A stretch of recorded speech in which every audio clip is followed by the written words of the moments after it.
네,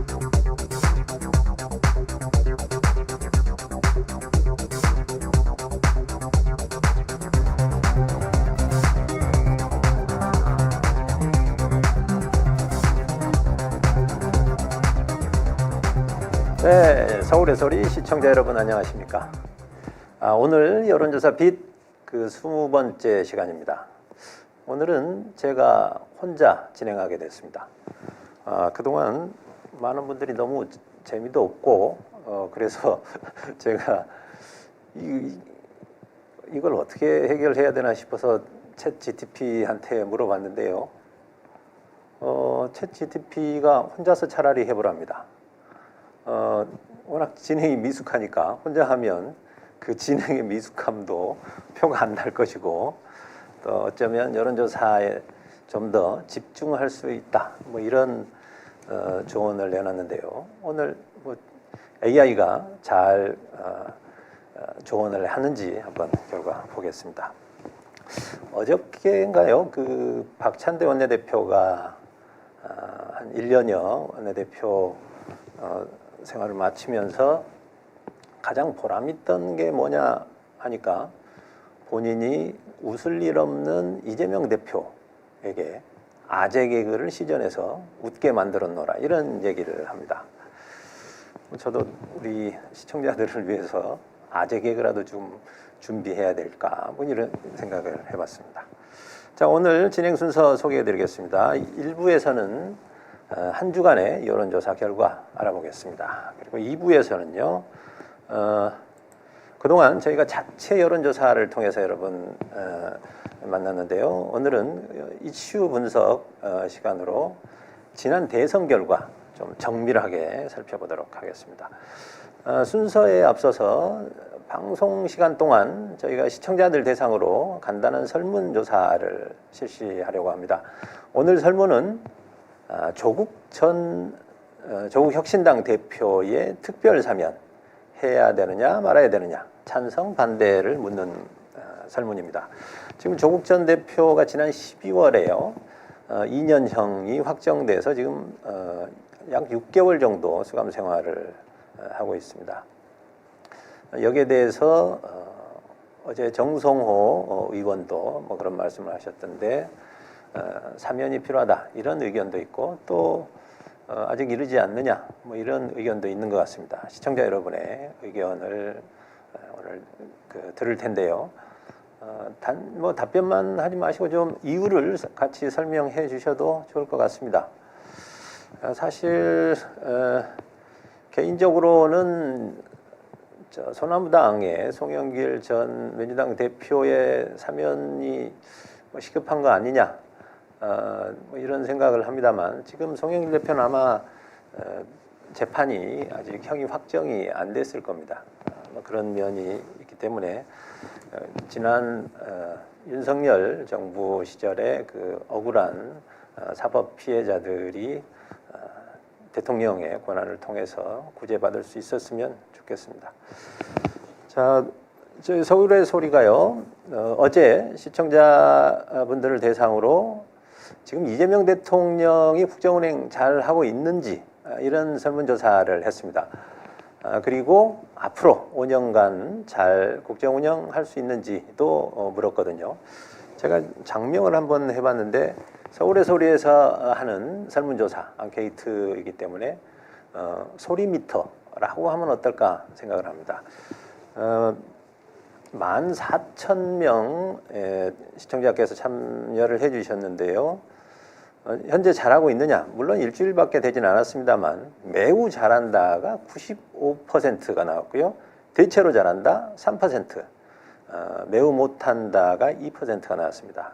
그리고 앞으로 남은 기간 잘할 수 있을 건지 미래에 대한 기대감은 어떤가 물었는데요. 매우 잘할 것이라고 응답한 분이 94%, 어느 정도 잘할 것이다 3%, 별로 못할 것 같다가 1%, 그리고 아마 매우 못할 것 같다 2%입니다. 우리 서울의 소리 독자분들이 어떤 생각을 갖고 어떤 성향인지는 이 설문만으로도 이게 입증이 되는 것 같습니다. 다만 매우 못한다 2%가 눈에 띕니다. 어떤 분인지 좀 궁금하네요. 자, 그럼 제1부 주간 여론조사 결과 함께 보시겠습니다.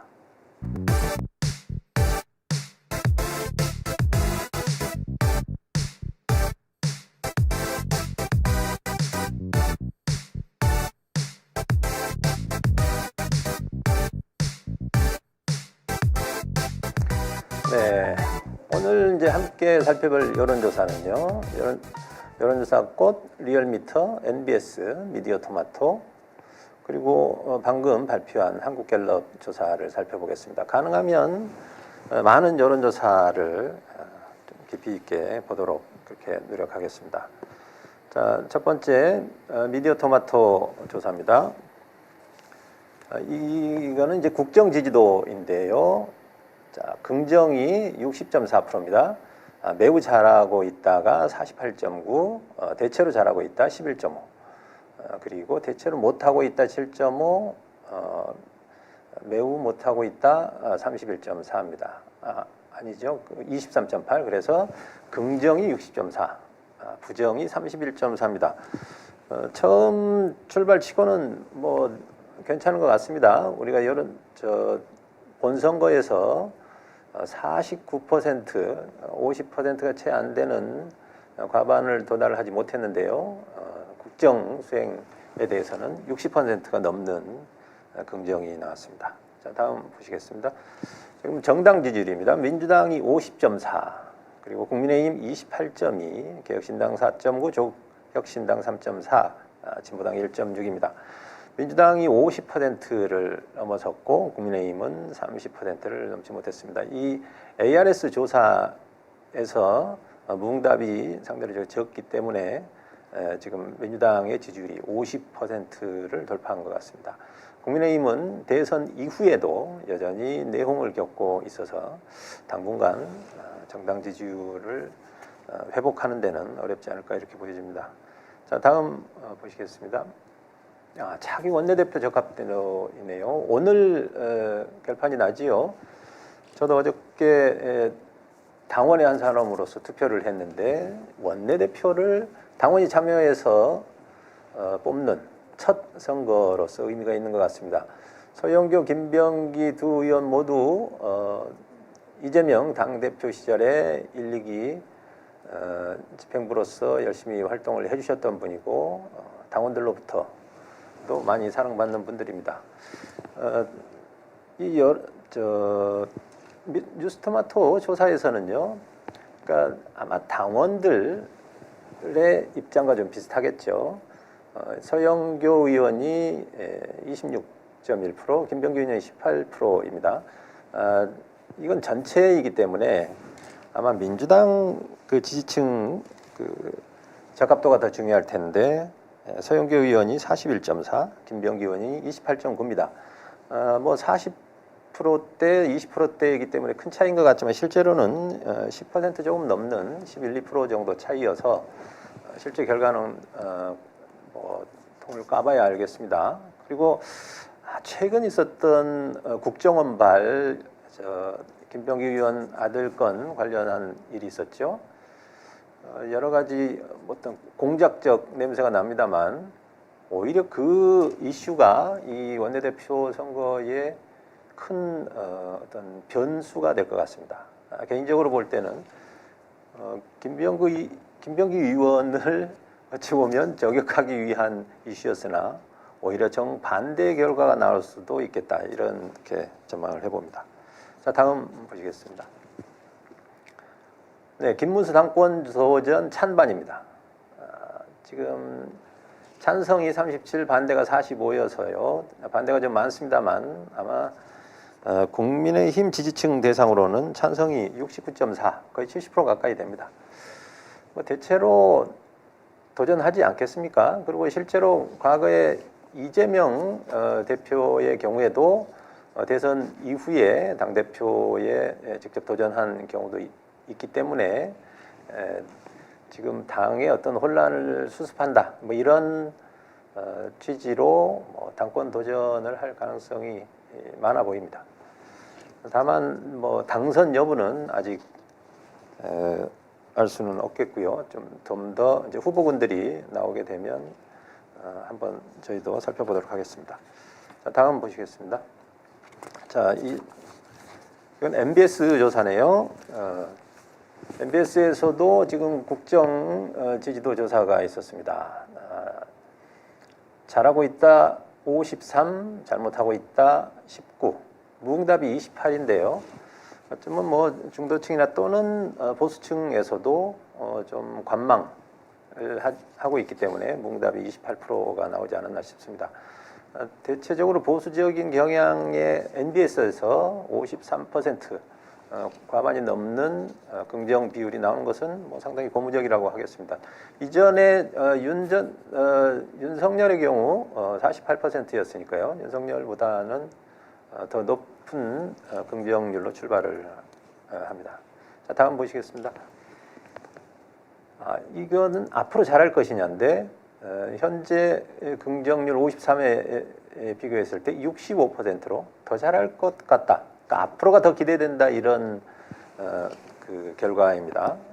물론 잘못할 것 같다도 24로 조금 늘었습니다만 대체로 현재 하고 있는 일이 짧기 때문에 현재 일주일 정도밖에 되지 않았으니까요.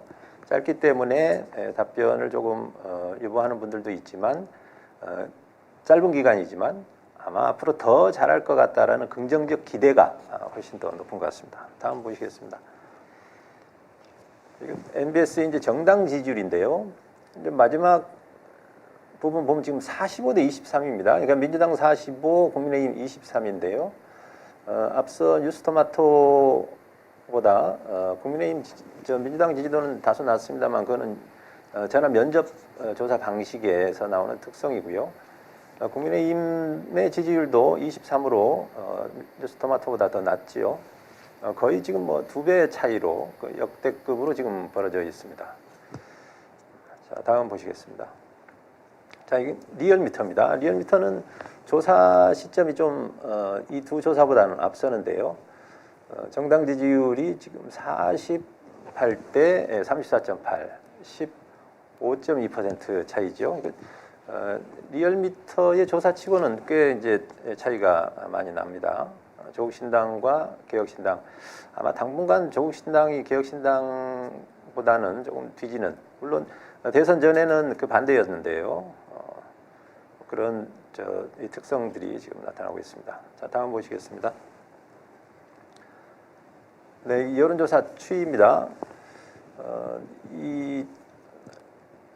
지금 그러니까 대선 전보다 지금 계속 벌어지고 있죠. 다음 주를 좀 봐야 되겠습니다. 그러니까 아무래도 이 정당 지지율이 집권 여당이기 때문에 이재명 대통령의 국정 지지도의 어떤 긍정 비율과 민주당 정당 지지율이 좀 일체화될 가능성이 많습니다.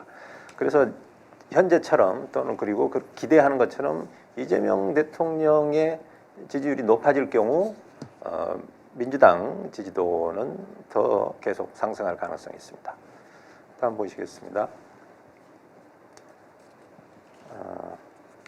자, 리얼미터 역시 리얼미터 조사인데요. 이 국정 수행 전망입니다. 그러니까 앞으로 잘할 것 같은지인데 잘할 것 같다 58.2, 잘 못할 것 같다 35.5입니다. 다른 조사와 비슷하지요. 근데 이전과 이제 비교가 되어 있습니다. 윤석열보다는 뭐 한 6%, 5.5% 정도 긍정 비율이 앞섰고 문재인 대통령보다는 좀 낮게 출발하고 있습니다. 박근혜 이명박보다도 좀 낮게 출발을 했는데요. 과거 경기지사 시절 이재명 대통령이 거의 뭐 17개 광역단체 중에 최하위로 출발했는데 그거 얼마 안 돼서 전국 1위로 올라갔고 그 1위를 계속적으로 지켰습니다. 그리고 그 어떤 그 행정 능력을 인정받아서 사실 오늘의 대권까지도 가능했다고 보는데요. 지금 뭐 상대적으로 이전 대통령보다 낮게 출발하긴 했습니다만 제가 볼 때는 앞으로 6개월 뭐 잘 지켜봐야 되겠는데 훨씬 문재인 대통령에 육박하는 그런 정도의 국정 수행 그 전망을 저는 기대하고 있습니다. 자, 다음 보시겠습니다. 자, 대통령이 최우선으로 해야 될 과제가 무엇인지 이제 물었습니다. 압도적으로 높은 것이 지금 경제 관련입니다. 경제와 민생이죠. 민생과 경제가 사실 따로 있을 수가 없는데요. 거의 3년간 경제를 완전히 망쳐놨기 때문에 이 김대중 대통령도 사실 IMF 그 환란 속에서 대통령에 취임했는데 이재명 대통령 역시 거기에 버금가는 사실은 경제 그 환란이나 다름 없는 그런 상황에서 지금 출발하는 것 같습니다. 실제로 최근 이제 행보들을 보면 대부분의 어떤 정책 방향이 경제 회복, 민생 회복에 맞춰져 있는 걸로 보입니다. 검찰 개혁과 사법 개혁 20%로 꽤 높은 수치입니다. 지금 경제가 워낙 그 높은 비중을 차지하고 있어서 그렇지 20%면 상당히 높은 비중인데요. 다만 이것을 행정부가 주도할 것이냐, 그보다는 아마 민주당 그리고 국회가 중심이 되어서 검찰개혁과 사법개혁이 진행되지 않을까 생각합니다. 그리고 국민통합과 갈등 해소도 적지 않은 12.8%가 나왔는데요. 대통령 출마를 하면서도 공약으로도 얘기를 했지만 이 선거 결과에서도 보듯이 동서가 파랑과 빨강으로 쫙 나눠져 있는 거 이제 보셨지 않습니까? 이 국민 통합 상당히 매우 중요한 그 과제인데요. 결국은 경제도 살리고 개혁을 잘 이뤄내면 결국 지지하지 않았던 쪽에서도 이재명 대통령과 집권 여당에 대한 지지가 나타날 것이기 때문에 자연스럽게 국민 통합이 이루어지지 않을까 생각합니다. 자, 다음 보시겠습니다. 여론조사 꽃입니다. 지금 맨 위에 나와 있는 표가요. 정당 지지율입니다. 민주당 52.9, 국민의힘 27.6입니다. 이 전화 면접 조사입니다만 무응답이 매우 낮아서 뉴스토마토와 같은 ARS 조사와 비슷한 그런 수치가 나타나고 있습니다. 그리고 그 아래에 있는 숫자는 이제 특검법 어떤 지금 특검법 3개가 이제 국회에 통과를 했죠. 이 셋 중에 어떤 거 우선해야 되느냐 했을 때 내란 특검법 50.3%로 가장 많고요. 김건희 특검법 12.1, 최상병 특검법 5.6이 되겠습니다. 자, 그 아래는요. 대법관 숫자 늘려야 되느냐 찬반 물었습니다. 자, 늘려야 된다 찬성 53.5, 그리고 반대한다가 40.4입니다. 자, 그리고 그럼 몇 명으로 늘리는 게 좋겠는지 추가 질문에 대해서 30명으로 늘려라가 51.3, 50명 정도가 적당하겠다 21.3, 그리고 100명 정도까지는 늘려야 되지 않느냐 15.9 이렇게 나왔습니다. 그 우측에 있는 동그란 표는요, 국정 수행 능력에 대한 전망치입니다. 자, 긍정적 전망이 69.4, 부정은 26.5로 거의 70%에 육박하고 있습니다. 자, 그리고 하나 더 여기 이제 표에는 없는데요. 재밌는 조사를 했는데 차기 당대표로 누가 적합하겠는지 정청래, 박찬대, 박용진, 김경수 이렇게 네 후보를 놓고 물었는데요. 정청래 의원이 28.2, 박찬대 원내대표가 16.5, 박용진 7.7 이렇게 나왔습니다. 다만 이거는 전체이고요. 민주당 지지층에서는 정청래 의원이 적합하다가 45.6입니다. 그래서 가장 높고 박찬대 의원은 27.2입니다. 실제로 지금 두 분 다 명확히 당대표 출마를 선언한 건 아닙니다만 정청래 의원은 출마가 확실시되어 보이고요. 박찬대 원내대표도 물론 둘 간의 관계가 워낙 가까운 사이라 이렇게 대결이 될지는 모르겠습니다만 박찬대 원내대표도 출마를 고심 중인 걸로 알고 있습니다. 두 분 다 대중성이 높고 특히 당원들로부터 워낙 지지세가 센 분이기 때문에 대체로 그 권리당원에 의해서 결정되는 당대표 선거 특성상 이 여론조사 결과와 달리 상당히 바뀐 결과가 나올 수도 있지 않을까 이렇게 생각합니다. 다만 변수는 정청래 의원의 경우는 내년 서울시장에 도전 가능성을 열어두고 있고 박찬대 원내대표의 경우는 인천시장 출마 가능성이 있습니다. 자, 제 개인적인 생각입니다만 내년에 자치단체장에 나갈 분은 당대표로 출마하는 것은 좀 적합하지 않나 생각합니다. 물론 이번 당대표는 임기가 1년입니다. 이재명 대표의 대표 자녀 임기 1년을 세우는 내년 8월까지가 임기이긴 합니다만 그 당대표의 임기를 1년만 하고 그만두는 것도 좀 그렇고 그 다음에 당대표가 전체 지방선거를 좀 지휘하고 또는 기획도 해야 될 입장에 본인이 직접 출마를 하게 된다. 공정성 시비도 있을 수 있을 것 같고요. 또 준비하는데 집중력도 떨어지지 않을까. 그래서 저는 기왕이면 이번 당대표는 1년 임기가 아니라 그 다음 2년까지 자 그렇게 되면 총선까지 공천을 하게 되는 막중한 당대표가 되겠는데요. 3년짜리 당대표를 한다 생각하고 출마하는 것이 어떤가 이렇게 생각하고 있습니다. 자, 다음 보시겠습니다.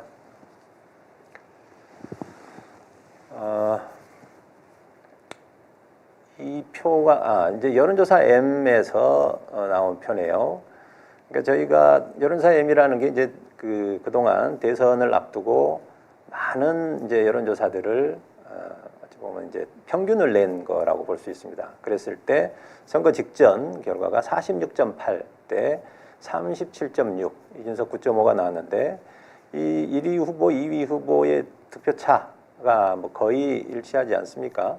그러니까 한 뭐 9% 이제 차이 나는 걸로 돼 있는데 이런 여론조사가 하나하나도 중요하지만 전체를 저렇게 합쳐서 봤을 때도 상당히 양측의 오차들을 이제 상쇄하면서 실제 결과와 비슷하게 나오는 그런 부분이 있다는 거 말씀드리겠습니다. 자, 다음 보시겠습니다. 네. 이거는 오늘 나온 여론조사, 그러니까 오늘 나온 갤럽 여론조사이네요. 제가 오늘 갤럽 조사 한번 좀 살펴보겠습니다. 지금 제가 이제 10시에 나왔기 때문에 제가 이제 내용을 자세히 분석은 못했는데요. 조사 결과 간단히 보자면 대통령 직무 수행 잘할 것이냐가 70이 나왔고요. 잘못할 것 같다 24가 나왔습니다. 이 표를 보시면 지금 70대 24로 나왔죠. 그러니까 이전 대통령과 지금 쭉 비교를 해놓은 겁니다. 갤럽 측에서. 그러니까 20대 윤석열보다는 10%가 높고 문재인 대통령이 87로 역대 대통령 중에 가장 높은 수행 전망을 갖고 출발을 했습니다. 다른 조사하고도 비슷하지요. 자, 그리고 또 다른 조사가 이제 대통령에게 바라는 점 경제 회복 활성화가 16%로 가장 높았고요. 정당 지지도는 민주당이 46, 국민의힘 21, 개혁신당 5 이렇게 나왔는데 이 수치는 NBS하고도 비슷하고 지금 ARS 조사하고도 거의 비슷하게 지금 패턴이 나오고 있습니다. 대선 직후여서 여전히 정치에 대한 관심이 높은 상태여서 그런 걸로 보입니다. 자, 김민석 국무총리 후보 적당한지 물었는데요. 총리 후보로 적합하다 49, 적합하지 않다 23이 나왔습니다. 자, 오늘 나온 한국갤럽 조사 간단히 살펴봤습니다. 자, 저 다음 표는 어떤 건가요? 제가 이 표가 워낙 많아서요. 자, 네, 이 표는요.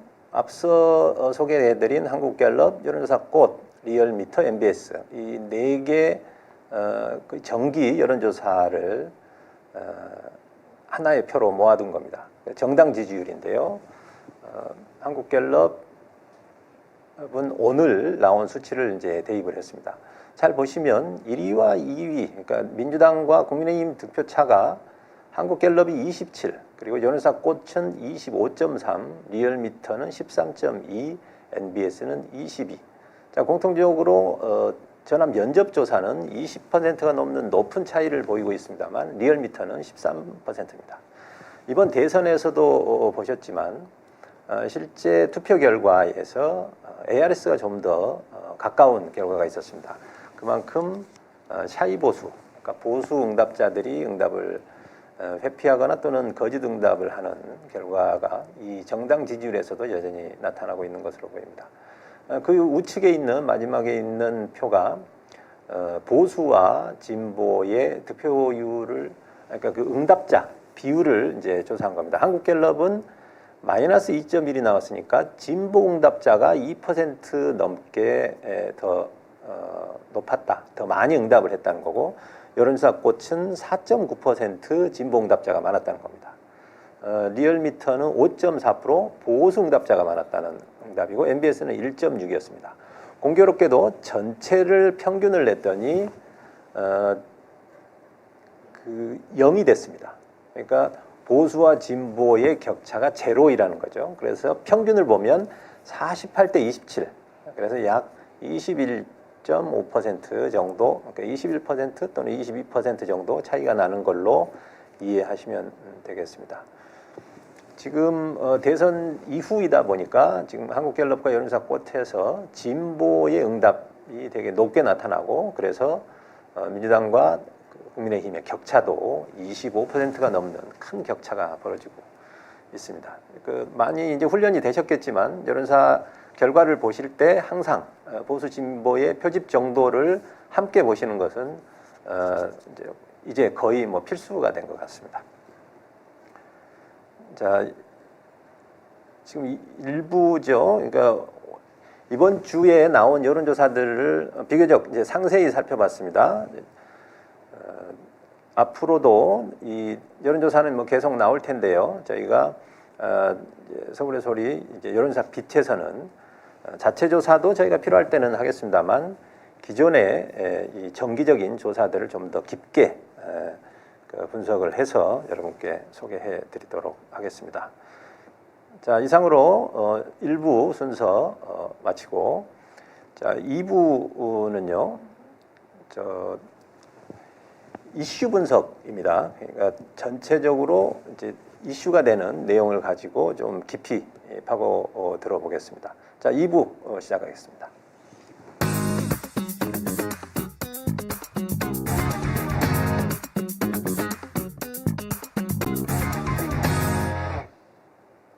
네.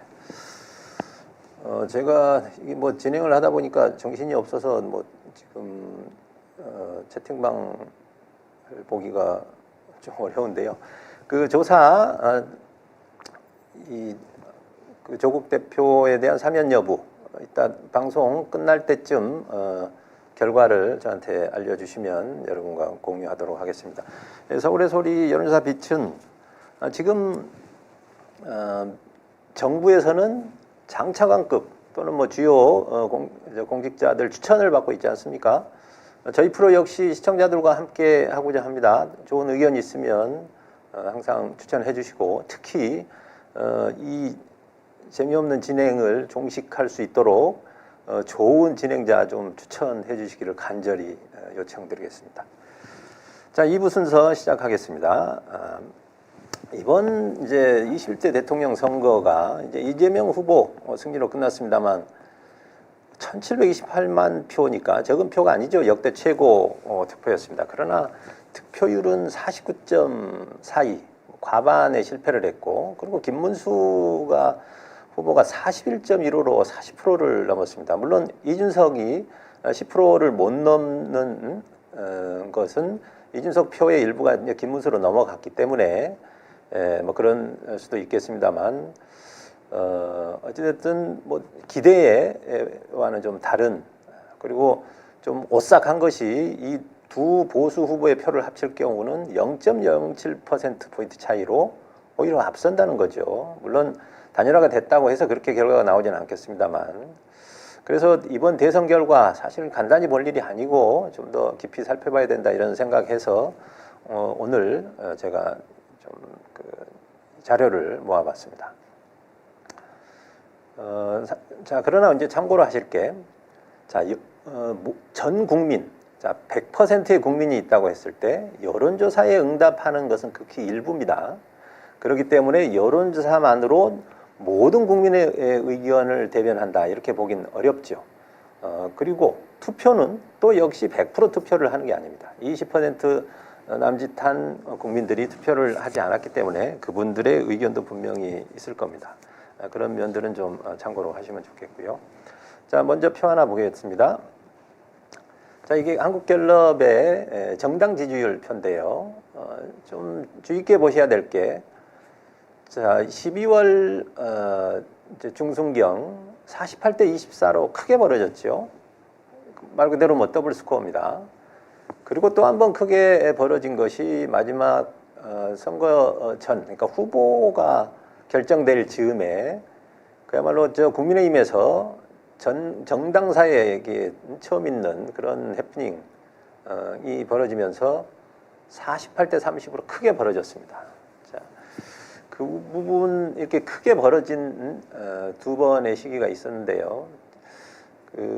특히 이 두 번째 이제 선거 직전에 있었던 이 시기에 좀 저희가 더 세게 공세를 몰아쳐서 좀 거의 뭐 선거를 포기 지경에 가도록 몰아쳤으면 어땠을까 하는 아쉬움을 저는 지금도 갖고 있습니다. 자, 다음 표 보시겠습니다. 자, 역시 이제 한국갤럽에서 최근에 사후조사로 이제 조사를 했습니다. 그러니까 대선 기간에도 조사를 했고, 대선 기간에는 말 그대로 깜깜이 이 기간이어서 이제 발표를 못했던 그런 내용들을 이제 오늘 발표가 이제 포함된 거고요.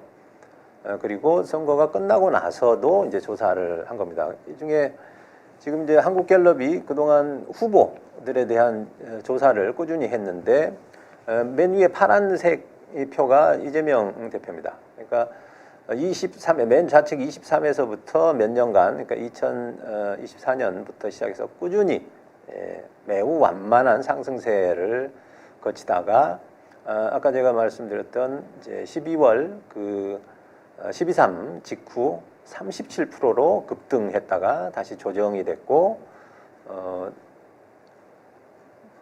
대선 후보 선출 시기에 51대 아래 빨간색이 김문수인데 51대 29로 거의 뭐 2배 가까이 차이가 나는 큰 차이가 벌어졌습니다.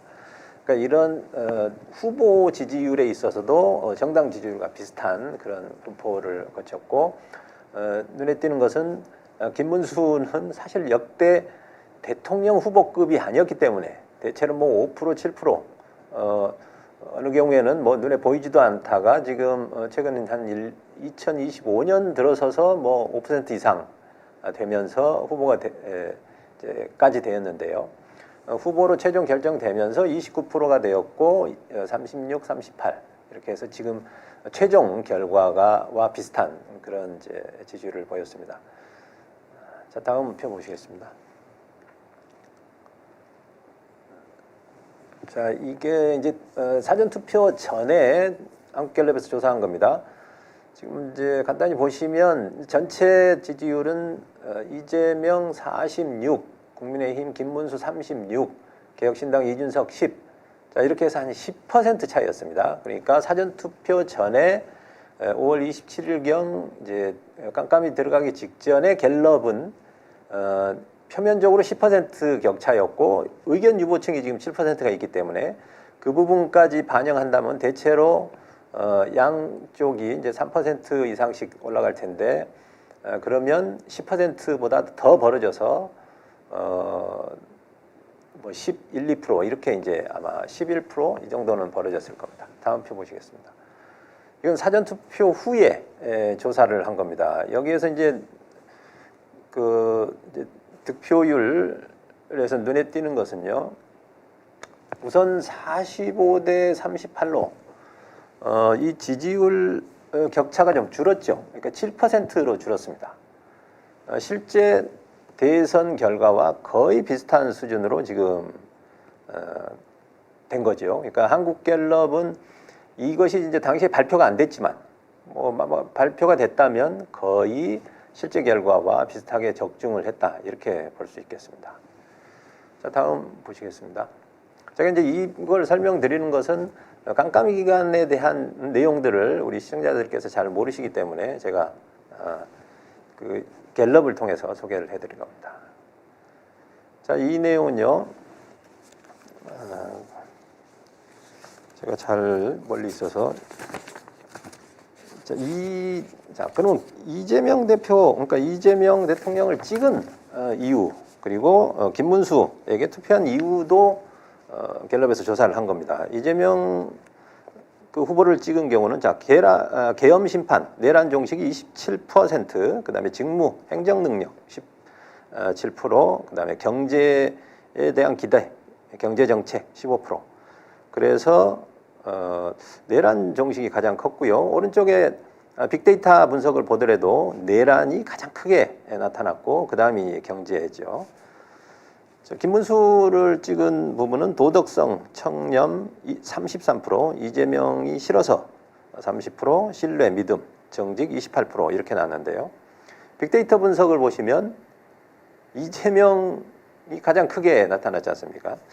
그래서 뭐 정직도 있고 뭐 믿음직해서도 있긴 하지만 결국 이제 이재명이 싫어서 투표한 이유가 아닌가 싶습니다. 그러니까 김문수에 대한 존재감은 사실 별로 없었던 거죠. 다음 표 보시겠습니다. 자, 이거는 이제 말 그대로 투표하지 않은 이유를 조사를 했는데 이재명 대표의 경우는 사법 리스크와 범죄 혐의 때문에 투표하지 않았다가 30%고 신뢰 부족 이게 이제 18%, 도덕성 부족 14%. 거의 이제 개인에 집중되어 있습니다. 자, 그런데 이게 대부분 사실이 아니고 결국 그 악마와에 의한 수년간, 거의 10여 년은 됐죠. 그것에 의한 아주 끝까지 벗지 못한 것이 어떤 이제 투표하지 않은 이유로 나타났기 때문에 50%를 돌파하지 못한 또 한 가지 이유가 되지 않을까 싶습니다. 김문수에게 투표하지 않은 이유는 계엄 옹호, 내란 동조 세력이기 때문이다가 30%입니다. 국민의힘이 싫어서 19%. 그러니까 김문수 개인이 싫다기보다는 이 국민의힘 후보인 것 자체가 찍지 않은 이유가 된 것 같습니다. 자, 다음 보시겠습니다.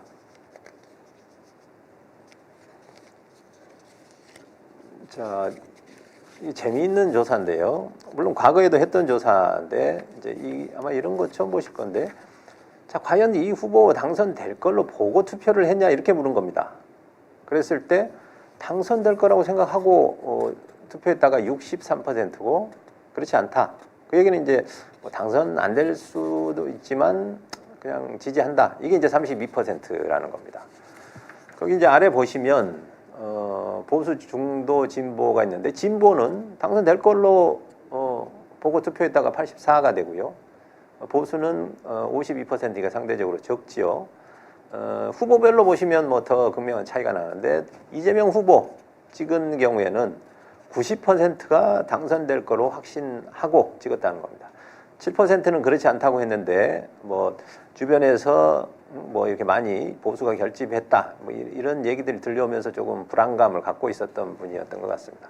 김문수는 당선된다 45%, 그렇지 않다 48%. 대체로 진보 진영에서는 당연히 이재명 후보가 되겠지, 그것도 압도적으로 되겠지 생각했지만 김문수를 찍는 지지층에서는 반반이었다는 겁니다.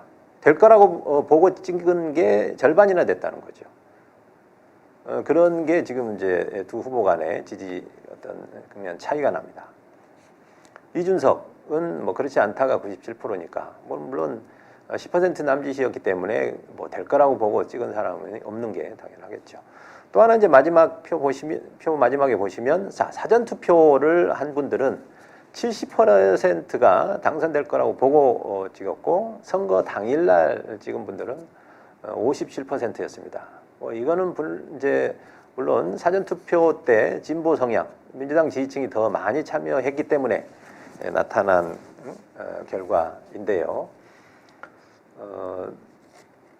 어쨌든 이런 사전 투표와 선거 당일 투표에 있어서도 이런 극명한 차이가 나타나고 있습니다. 다음 보시겠습니다. 자, 투표 후보 결정 시기. 이게 뭐 선거 때마다 묻는 질문이기는 합니다만 이번에는 이 표가 매우 중요했습니다. 전체적으로 보면 자, 선거 일주일 이내에 결정했다가 19%고 반대로 한 달 이전에 결정했다가 67%입니다. 자, 그랬을 때 이 이제 차이가요. 잘 보시면 김문수 후보를 이재명 후보를 찍은 쪽은 한 달 전에 결심을 이미 했다가 88%나 되는 반면에 김문수는 55%입니다. 그리고 일주일 이내가 김문수가 22%나 되거든요.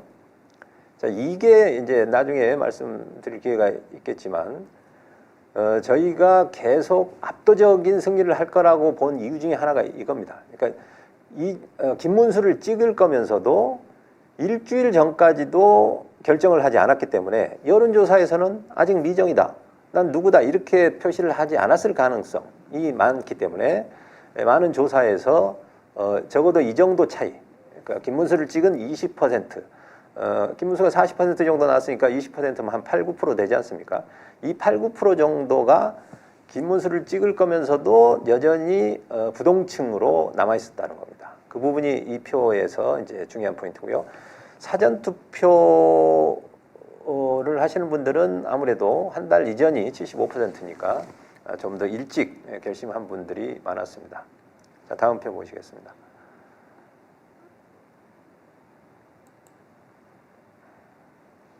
이거는 자, 투표 결정하는데 참고한 정보원이 어디냐? 그러니까 어떤 거 듣고 뭘 보고 이제 후보 결정했냐는 그런 얘기인데요.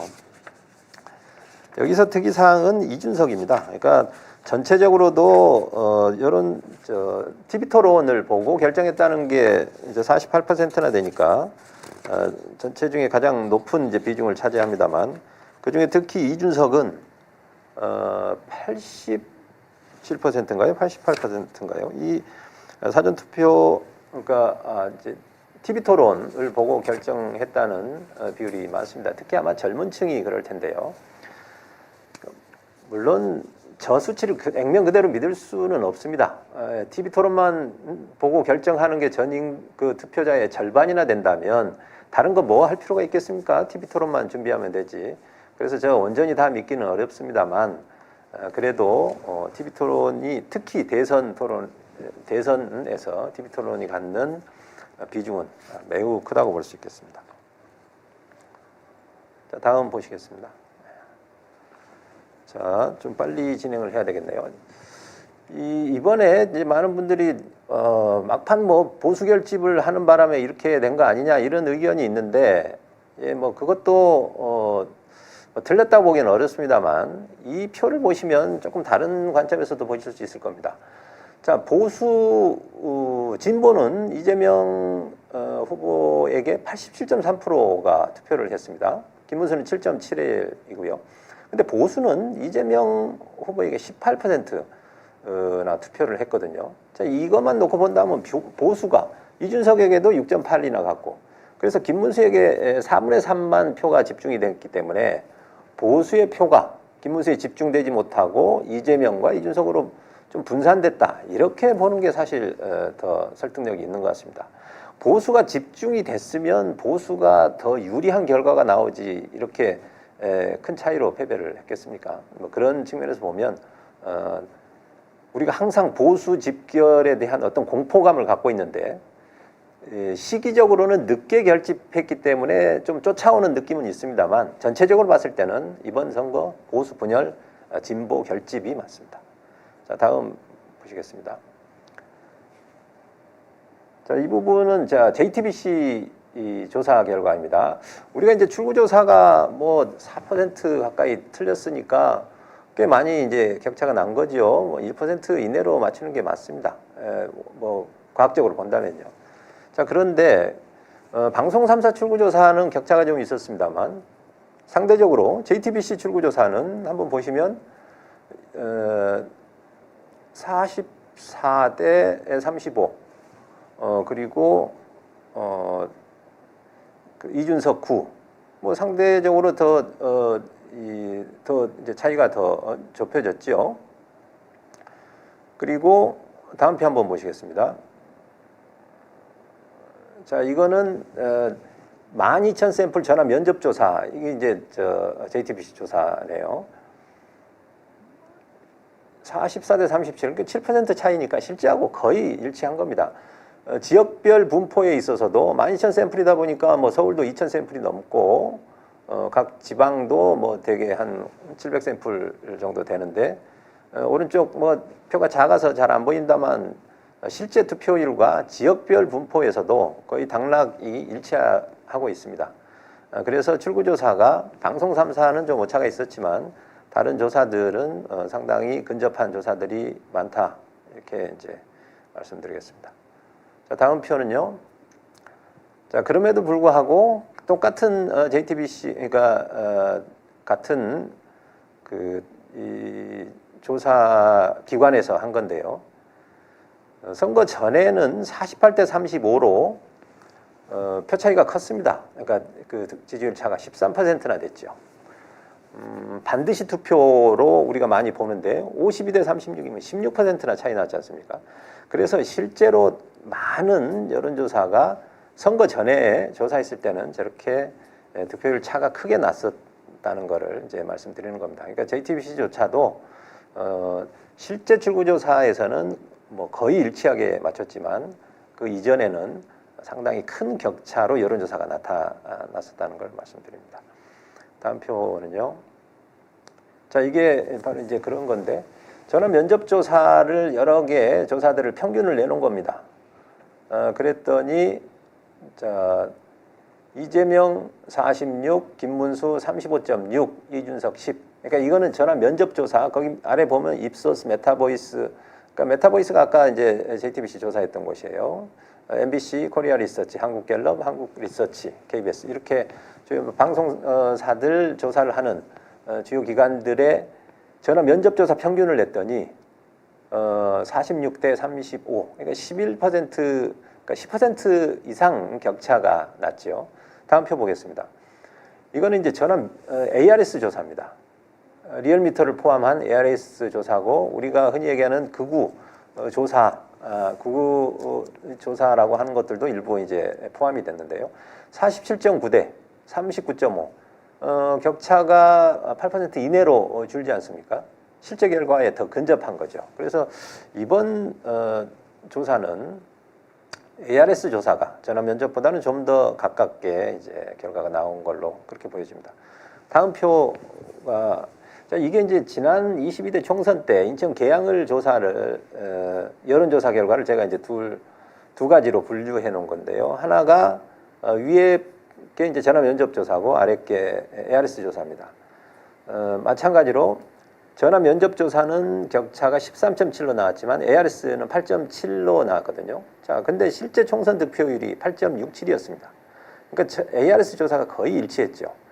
그러니까 원래 그 전화 이제 ARS냐 전화 면접이냐는 총선이나 지방선거는 ARS가 다소 더 근접합니다만 대선은 전화 면접이 좀 더 근접한다는 게 그간의 전문가들의 이제 통설이었는데요.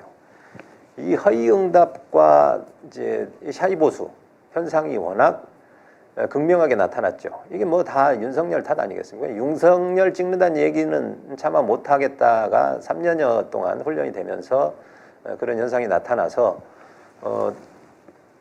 비싼 게 좋은 게 아니라 이게 값싼 ARS 조사가 훨씬 더 실제 결과에 일치하는 그런 기현상이 최근에 어쨌든 나타났습니다.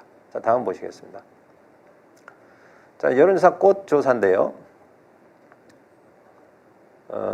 이 자체 조사에서 49.6대 33.8이었습니다. 그러니까 선거 직전 조사 3,000 샘플이기 때문에 그런데 이제 보시면 이재명 후보의 지지율은 49.6으로 뭐 거의 실제 결과와 일치합니다만 국민의힘 김문수는 격차가 꽤 나죠. 한 8% 격차가 납니다. 그러니까 이 여론조사 꽃의 어찌 보면 한계랄까요? 이렇게 하우스 이펙트로 보여지는 건데 지지하는 후보가 없다가 지금 7.9, 무응답이 0.6이니까 한 8.5 정도가 응답이 없었는데 여기에 숨었을 수도 있지요. 그리고 근본적으로 응답층 자체가 진보 진영이 좀 더 많이 포함됐을 수 있습니다. 그래서 이번 대선 결과에서도 보듯이 여론조사 꽃은 분명히 하우스 이펙트는 있다, 이렇게 이제 보시는 게 맞을 것 같습니다. 자, 다음 표 보시겠습니다. 자, 이 하우스 이펙트가 있다는 걸 제가 그 전에도 말씀드렸는데 이 표가 이제 그걸 증명하는 표입니다. 그러니까 지난 대선 때 지지했던 후보 누구냐고 물었을 때 이재명 1325, 윤석열 970으로 실제 대선과 달리 이재명을 지지했다는 층이 압도적으로 높지 않습니까? 이거를 수치로 환산하면 대략 10% 가까이 되는데요. 그래서 어찌 보면 10% 가까이 이재명 지지층이 표집이 더 많이 되는 경향이 있다. 물론 그 뭐 차이는 있겠습니다만 시기에 따라서 또 다를 테고요. 그런 어떤 하우스 이펙트에 대한 문제점은 노출이 된 것 같습니다. 자, 다음 보시겠습니다.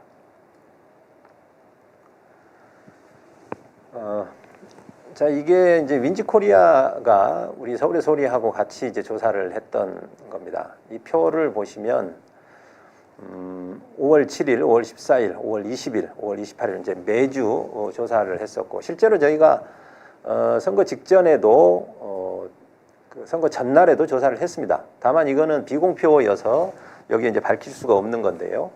저희가 이제 조사 결과가 4주 전에 5월 17일에는 18% 차이에서 11%, 그 다음에 9.4%, 9.7%로 이제 계속 줄어들었죠. 격차가. 그리고 실제로 마지막 조사에서는 더 줄었습니다. 그래서 개표 결과와 거의 일치하는 결과가 나왔습니다. 그래서 이제 윈지코리아가 지난 대선 때도 뭐 전국에서 1, 2등 할 정도로 그 실제 개표 결과에 가깝게 이제 적중을 했는데요. 이번에도 역시 그랬던 것 같습니다. 다만 저희가 여론조사 빛에서 이제 윈지코리아하고 실제로 19번의 이제 조사를 해서 여러분과 발표를 했습니다만 비교적 이제 격차가 낮게 나올 때가 많았기 때문에 이제 시청자들께서는 조금 서운해 하시기도 하고 조금 어느 경우에는 화도 나시고 그랬는데 저희가 이제 그럼에도 불구하고 이 조사를 꾸준히 보여드리는 것은 그런 어떤 조사 패턴도 있다는 것을 여러분께 이제 보여드린 겁니다. 또 반면에 저희는 아까 이제 그 여론조사 꽃에서도 그런 말씀을 드렸습니다만 앞에 여론조사 그 MBC M 보셨죠? 그 MBC M이라는 게 여러 조사들을 다 합쳐놓은 거 아닙니까? 그랬는데 9% 정도 민주당 후보가 이기는 걸로 나왔습니다. 만약에 여론조사 꽃이 없었으면 어떻게 됐을까요? 여론조사 꽃은 ARS 15,000 샘플, 전화 면접 6,000 샘플, 일주일에 엄청난 물량을 쏟아내면서 그것이 가중평균을 했기 때문에 여론조사 M이 저 정도 실제에 가까운 수치가 나온 것이고 굳이 따지면 민주당에 조금 더 유리한 형태로 9%로 나왔었으니까요. 나왔는데 만약에 여론조사 꽃이 없었다면 그 격차가 거의 붙어있는 식으로 나왔을 수도 있습니다. 격차가 뭐 5% 차이밖에 안 된다. 이렇게 됐으면 보수층은 지금보다 훨씬 더 결집을 했을 거고 그 후보 단일화 논의도 훨씬 더 활발하게 됐을 거고. 자, 그런 의미에서 여론조사 꽃이 출범한 이유가 또 저희 서울의 소리에서도 어려운 여건 속에서도 19번에 걸쳐서 여론조사를 한 이유가 바로 이제 그런 겁니다. 그러니까 여론조사가 곧 투표로 연결되는 그리고 좌우의 큰 어떤 그 대결에 있어서 그 세과시 이런 부분들을 무시할 수 없고 실제로는 지난 대선의 결정적 패인이 그런 일종의 여론조사 가스라이팅이었다는 그런 확신이 있었기 때문에 출범을 했는데 그런 의미에서 여론조사 꽃은 하우스 이펙트가 있다. 뭐 이런 부정적인 비판을 할 수도 있겠지만 진보 진영 전체를 대변했고 여론조사의 시장의 왜곡을 거의 혼자서 온몸으로 막아서 어떤 정상화시켰다. 이런 부분에 있어서는 그 역할과 가치에 대해서는 뭐 말로 다 표현하기 어려울 정도입니다. 자, 아무튼 지난 19번의 조사를 성실히 잘 해주신 민지코리아 에게 깊은 감사드립니다. 그리고 마지막 공표를 했더라면 좀 더 빛났을 텐데 공표를 하지 못해서 좀 안타까운 마음입니다. 자, 이상으로 2부 순서도 모두 마치기로 하겠습니다. 힘드네요. 이렇게 많은 얘기들을 저 혼자 하려고 했더니 제가 뭐 욕심을 낸 건 아닙니다만 어쨌든 여론조사가 이제 수박 겉핥기 시키기로 이렇게 뭐 결과만 보고 넘어가는 게 많았기 때문에 자, 이런 이제 상당히 이제 정보의 양을 늘려서 여러분께 소개를 해드렸습니다. 자, 오늘 좀 마무리를 해야 되겠는데요. 자, 아까 저 조사 명칭은 뭐라고 할까요? 뭐 즉석에서 조사를 했으니까 뭐 즉석 조사, 뭐 아니면 즉석 햇반처럼 뭐 햇반 조사, 뭐 바로바로 하는 뭐 바로 조사 이런 뭐 명칭을 하나 정해야 되겠습니다. 이것도 기왕이면 시청자께서 좀 정해주시면 좋겠는데요. 방송 시간 동안 지금 조사했던 조국 대표에 대한 특별 사면 결과 퍼센테이지로만 좀 말씀해 주시면 어떨까 싶은데. 제가 여기 직접 볼 수가 있네요. 자, 사면 찬성이요. 84%가 나왔습니다. 반대로 사면 반대가 16%. 대체로 이제 저희 시청자들께서 이재명 지지층이 대체로 뭐 98% 정도라고 놓고 본다면 그 중에 한 10% 정도는 조국 대표에 대한 반대 의견도 있는 것 같습니다. 그리고 전체적으로는 지금 찬성이 압도적으로 높았습니다. 뭐 그 개인의 실제 잘잘못은 둘째 치고라도 윤석열 정권은 말 그대로 검찰 이제 정권으로 거의 보면 이제 사법 피해의 대표적인 사례가 바로 조국 가족 아니겠습니까? 그런 점들을 우리 시청자께서도 이해를 하시고 84%라는 높은 찬성률을 보인 것 같습니다. 우리가 인재만 추천할 것이 아니라 이런 식의 정책 결정에 있어서도 이재명 후보를 사랑하는 98%가 지금 지지하고 사랑하고 그러지 않습니까? 그런 우리 이제 서울의 소리 독자들의 의견도 이재명 정부에서 귀 기울여 주셨으면 좋겠습니다. 자, 앞으로도 이런 조사는 좀 더 늘려가겠습니다. 그러니까 서울의 소리에서 하는 자체 조사도 다양하게, 뭐 꼭 정치적인 게 아니어도 좋습니다. 예를 들면 이 뭐 어떤 중요한 물건에, 그러니까 내가 소중히 여기는 것을 금전으로 환산한다면 얼마나 될지, 뭐 이런 것도 사실 조사해 볼 수도 있고요. 그러니까 여러 가지 재미있는 조사도 해볼 수 있을 것 같습니다. 그리고 다음 주 시간에도 또 그 즉석 조사를 또 실시를 할 텐데요. 여러분께서 좋은 아이디어 주시면 참고하겠습니다. 지금 1시간 정도 진행한 것 같습니다. 이 혼자 진행하는, 그러니까 혼자 진행하는 방식으로 했는데 뭐 역부족이라는 생각이 들 정도로 몹시 힘드네요. 그리고 오늘 사실 어떤 이제 토론을 하기보다는 그간에 있었던 그 최근 일주일간의 조사와 대선의 조사 그 결과를 좀 자료 중심으로 좀 빠르게 전달하려고 하다 보니 시간도 좀 많이 됐고 이제 좀 재미도 좀 덜했던 것 같습니다. 앞으로 저희가 좀 더 노력해서 여러분과 소통하면서 더 좋은 방송 될 수 있도록 해보겠습니다. 여론조사 빛 서울의 소리가 제공하는 여론조사 전문 방송입니다. 서울의 소리 시청자 여러분, 구독, 좋아요, 알림 설정 꼭 부탁드리고요. 다음 시간은 6월 20일 금요일 11시 11분 다시 뵙겠습니다. 시청자 여러분 대단히 감사합니다. 어둠을 헤치고 나온 가장 용감한 영화 버스트레이디가 독립영화제인 불꽃영화제 특별상을 수상하는 영광을 안았습니다. 하여튼 서울의 소리가 뭔 이게 원흉이야 다 지금. 모든 내 소문에. 내가 정권 잡은 거기는 완전히 무사하지 못할 거야 아마. 서울의 소리가 정치적 압력 속에서도 굴하지 않고 제작한 김건희 다큐 영화 퍼스트레이디가 2025년 3월 5일부터 IPTV 등 다양한 플랫폼을 통해 만나보실 수 있게 됐습니다. KT 지니 TV, SK BTV, LGU 플러스 TV, 스카이라이프, 홈초이스, 구글 유튜브, 웨이브, 왓챠, 피플릭스, 시네폭스 등 다양한 플랫폼을 통해 만나보실 수 있습니다. 용산 대통령실의 실질적 VIP로 평가받는 김건희를 둘러싼 각종 의혹을 공익적 관점에서 파헤치는 서울의 소리가 제작한 퍼스트레이디, 많은 관심과 시청 부탁드리겠습니다.